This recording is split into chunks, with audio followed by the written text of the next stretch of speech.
flying shot explodes on impact, so just guide it into that castle. Is the Kinect fun outside the context of a virtual dance party? That's what Wreckateer, the latest Summer of Arcade release, is hoping to prove.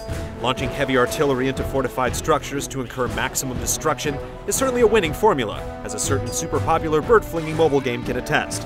Is it just as much a soaring success on Kinect, or will it have you angrily calling foul?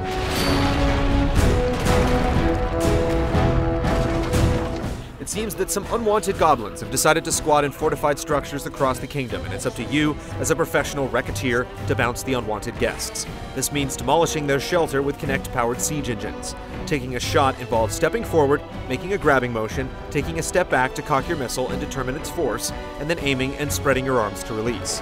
The process feels as cumbersome as it sounds, especially after the 100th shot. Your goal is to amass high scores, which you do by bowling over structures in the most spectacular ways possible.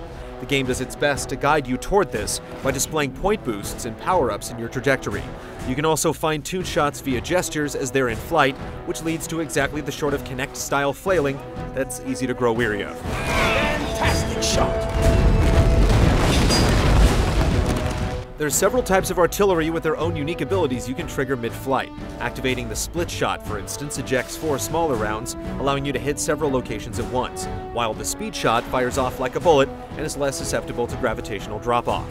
Actually activating these abilities is often pretty frustrating, however, since the game will frequently fail to register even the most precisely choreographed arm motions. If you happen to hit a goblin dead on, you earn a mulligan, which you can use to salvage a bad shot. Given how spotty the motion controls are overall, expect a gun for these critters quite often. Smash-tastic! Especially disappointing is how little the game rewards improvised freeform destruction. Elaborately planned shots resulting in towers collapsing into one another and chaotic chain reactions typically result in paltry point counts.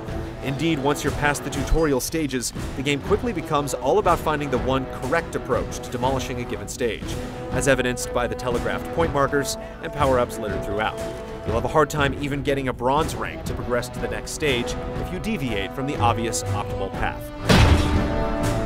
Oh, smashed it! At $10, Wreckateer isn't asking for a king's ransom, but neither is its attempt at physics-based carnage particularly successful. Even if you've been hankering for a reason to dust off your Kinect, there is no shortage of fleeting distractions better suited to the task. You know we're a destruction company, right?